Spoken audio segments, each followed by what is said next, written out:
وبركاته সম্মানিত মুসলিম ভাইরা, আপনারা জানেন বাংলাদেশের 3 দিনবারের প্রধানমন্ত্রী দেশনেত্রী বেগম খালেদা জিয়া আজকে বেশ কয়েকদিন যাবৎ অসুস্থ, বিশেষ করে গত মাসের 23 তারিখ অসুস্থ। আমরা এই দেশটার সংবিধানের বিএনপির পক্ষ থেকে এখানে তার জন্য দোয়া অনুষ্ঠান করার জন্য উপস্থিত হয়েছি। আমাদের মাঝে উপস্থিত আছেন মহানগর বিএনপির অন্যতম সদস্য এর রহমান, আমাদের মাঝে উপস্থিত আছেন মহানগর বিএনপির অন্যতম সদস্য সাবেক ছাত্রনেতা সাবেক যুবনেতা মোহাম্মদ আলী, আমাদের মাঝে উপস্থিত আছেন বিএনপির অন্যতম সংগ্রামী আহ্বায়ক আরজু ভাই, আমাদের মাঝে উপস্থিত আছেন স্বেচ্ছাসেবক দলের অন্যতম সহসভাপতি কমিউনিটি বোর্ডের অন্যতম সদস্য ভূমিকা রবি, ছাত্র সংসদের সাবেক বিপি আবু সুফিয়ান দুলাল সহ অত্র এলাকার এই ওয়ার্ড বিএনপির সংগ্রামী সভাপতি কাজী মজিবুর রহমান সহ এই ওয়ার্ডের এবং এই থানা বিএনপির বিভিন্ন পর্যায়ের নেতৃবৃন্দ উপস্থিত মুসলিম ভাইয়েরা, আপনারা জানেন আমাদের প্রাণ করেছে বেগম খালেদা জিয়া, তিনি বাংলাদেশের 3 দিনবারের প্রধানমন্ত্রী ছিলেন, সাবেক রাষ্ট্রপতি স্ত্রী ছিলেন, সাবেক সেনাপ্রধানের স্ত্রী ছিলেন।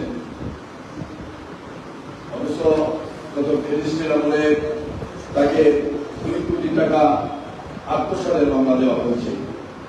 যেই 2 কোটি টাকা তিনি ব্যাংকে উঠাননি, ব্যাংক দিয়েছেন, সেই 2 কোটি টাকা বিক্রি হয়ে আজকে 8 কোটি টাকা হচ্ছে। কিন্তু গত ফ্যাসিস্ট সরকার, শেখ হাসিনা সরকার বেগম খালেদা জিয়াকে সেই 2 কোটি চুরির মামলায় 10 বছর সাজা দিয়েছেন, তিনি 6 বছর কারাবরণ করেছেন। আমরা দেখেছি ফ্যাসিস্ট প্রধান আস্তে আস্তে গর্ব করে বলেছেন তার পিয়ন 400 কোটি টাকার মালিক, তার পিয়ন হেলিকপ্টারে চলে, অবশ্য তাকে গ্রেফতার করা হলো না, তাকে সাজা দেওয়া হলো না। আমরা দেখেছি ফ্যাসিস্টের আমলে হঠাৎ করে বাংলাদেশ ব্যাংক থেকে 4000 কোটি টাকা দেওয়া হয়ে গেল। আর ফ্যাসিস্ট সরকারের অর্থমন্ত্রী তিনি সংস্থা বললেন 4000 কোটি টাকা কোনো টাকাই না। এই 4000 টাকা যে উদ্ধার হয়ে গেল বাংলাদেশ ব্যাংক থেকে, কাউকে গ্রেফতার করা হলো না, কাউকে সাজা দেওয়া হলো না। অথচ বেগম খালেদা জিয়া মাত্র 2 কোটি টাকা, এই টাকা বেগম জিয়া নেননি, ব্যাংক দিয়েছে, ব্যাংকে 2 কোটি টাকা হয়েছে।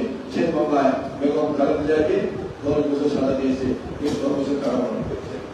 তিনি সুস্থ অবস্থায় কারাগারে গিয়েছিলেন, কারাগারে তিনি অসুস্থ বললেন। বাংলাদেশের বিদেশি চিকিৎসকরা চিকিৎসা করে বলেছেন বেগম খালেদা জিয়া বাংলাদেশের মাটির তার আর কোনো চিকিৎসা নেই, উন্নত চিকিৎসার জন্য তাকে বিদেশে পাঠাতে হবে। বেশি শেখ হাসিনা উন্নত চিকিৎসার জন্য বিদেশ পাঠাতে কোনো অভিযান নেই। বিদেশ থেকে বিদেশ চিকিৎসকরা আসছেন, তারাও কিন্তু বেগম খালেদা জিয়ার ব্যাপারে একই কথা বলেছেন যে বাংলাদেশের মাটিতে বেগম খালেদা জিয়ার আর কোনো চিকিৎসা নেই, উন্নত চিকিৎসার জন্য বিদেশ পাঠাতে হবে। বেশি সরকার বেগম খালেদা জিয়াকে কিন্তু বিদেশ যাওয়ার অনুমতি দেন। বেশি সরকার ভেবেছিল বেগম খালেদা জিয়া কারাগারে বিনা চিকিৎসায় মৃত্যুবরণ করবেন অথবা মৃত্যুর যন্ত্রণায় এই ফ্যাসিস্ট প্রধান শেখ হাসিনার সাথে আপোষ করবেন। ফ্যাসিস্ট সরকার ভেবেছিলেন বেগম খালেদা জিয়ার পুত্র বিএনপির ভারপ্রাপ্ত চেয়ারম্যান তারেক রহমান তার মার জীবন বাঁচানোর জন্য ফ্যাসিস্ট সরকারের সাথে আপোষ করবেন। কিন্তু না, যে নেত্রী এর সাথে সাথে আপোষ করেননি, সেই নেত্রী শেখ হাসিনার সাথে আপোষ করার কোনো প্রস্তুতি হল না। যেটা অসুস্থ থাকা বলেছেন, আমার যা হবে তা হবে, আল্লাহ পাক আমার জন্য যা করবেন তাতে আমি সন্তুষ্ট। কিন্তু বাংলাদেশের যুব সমাজ, ছাত্র সমাজ, মানুষ তিনি বলেছেন এই দেশের সরকারের পতনের জন্য আন্দোলন করতে হবে। আগামী বছর ডিসেম্বর মাসে আবার একটি নির্বাচন হবে। সেই আগামী বছর ফেব্রুয়ারি মাসে জাতীয় সংসদের নির্বাচন হবে। আমরা দেখতে পাচ্ছি সেই নির্বাচনকে একটি দল আজকে বাচ্চা করতে চায়। সেগুলো যারা মুক্তিযুদ্ধ চায়নি, মুক্তিযুদ্ধের স্বাধীনতা চায়নি, দেশের স্বাধীনতা চায়নি, যারা দেশের পতাকা চায়নি, যারা দেশের মানচিত্র চায়নি, যারা মুক্তিযুদ্ধের সময় পাক হানাদার বাহিনীর সাথে থেকে বাংলাদেশের লক্ষ লক্ষ বাহিনী হত্যা করেছে, যারা মুক্তিযুদ্ধের সময় পাক হানাদার বাহিনীর সাথে থেকে বাংলাদেশের লক্ষ লক্ষ মামুনের ইজ্জত নষ্ট করেছে, এই দলটা সেখানে চাচ্ছে না। এই দলটির প্রতিষ্ঠাতা করোনার মধ্যে জামাত ইসলাম সৃষ্টি করে পুনরুদ্ধ ইসলামের বিরুদ্ধে মিথ্যাচার করেছেন। এইবারে জামাত ইসলাম প্রতিষ্ঠাতা করোনার মধ্যে তার বইতে লিখেছেন, বক্তব্য দিয়েছেন, আমাদের প্রিয় নবী হযরত মুহাম্মদ সাল্লাল্লাহু আলাইহি ওয়াসাল্লাম জীবন দশায় অনেক ভুল করেছেন, তিনি উপহার ছিল। এই করোনার মধ্যে জামাত ইসলামের প্রতিষ্ঠাতা তিনি তার বইতে লিখেছেন এবং বলেছেন, তৎকালীন সময়ে আমাদের প্রিয় নবী এবং সাহাবীরা কবি ছিলেন, এই কারণে অনেক যুদ্ধে পরাজয় হয়েছে। আজকে তাদের অনুসারীরা আজকে আমাদের দেশে কি করছিলেন? তাদের অনুসারীরা আজকে আমাদের দেশে মন্দিরে গিয়ে আদায় করে তার পুরো দিচ্ছেন, গীতা পাঠ করছেন, তারা নাচানাচি করছেন, তারা মন্দিরে গিয়ে বলেন হিন্দুদের পূজা আমাদের রোজা একই জিনিস। এই আমাদের আজকে মন্দিরে গিয়ে বলেন হিন্দুদের গুরুত্বনি আর আমাদের আজান একই জিনিস। এই আমাদের নেতারা মন্দিরে গিয়ে বলেন কৃষ্ণ, রাম, বিষ্ণু আর আমাদের মোহাম্মদ, আলী, ঈশা সবাই শান্তির ধর্ম, সবাই একই জিনিস। এই যে ইসলামকে ধ্বংস করে দিচ্ছে, পার্শ্ববর্তী রাষ্ট্রকে খুশি করে ক্ষমতা দেওয়ার জন্য। জামাতের একজন বলেন আমি অনেকবার কোরআন শরীফ পড়েছি, কোরআন শরীফে 153 জায়গায় ভুল আছে। এই যে ইসলামকে ধ্বংস করে দিয়ে একটি রাষ্ট্রকে খুশি করে ক্ষমতায় যেতে চায়। আরেকটা বলেছেন কোরআন সুপার করে থাকি, কোরআনের ভিতরে কিছুই নেই।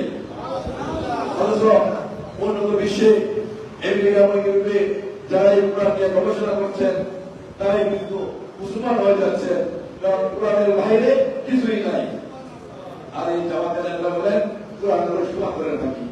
আজকে তাই এই বাংলাদেশের 95% মুসলমান আমরা সবাইকে ভালোবাসি, আমরা মনে করি আমরা আল্লাহ তাআলার নির্দেশ পালন করবো এবং আমাদের প্রিয় নবী হযরত মুহাম্মদ সাল্লাল্লাহু আলাইহি ওয়াসাল্লামকে অনুসরণ করবো। আমাদের এই মুসলিম দেশে যারা ইসলামকে ধ্বংস করতে চায়, যারা ইসলামকে ধ্বংস করে একটি রাষ্ট্রকে খুশি করে, একটি গোষ্ঠীকে খুশি করে ক্ষমতায় যেতে চায়, সেই ব্যাপারে আমাদের সতর্ক থাকতে হবে। তাদেরকে ধিক্কার দিতে হবে, তাদেরকে না বলে দিতে হবে এই মাটিতে তাদের ইসলাম হতে পারে না। মুসলিম ভাইরা, এই দলটি প্রতিষ্ঠা হয়েছিলেন অনেক বছর আগে, সেই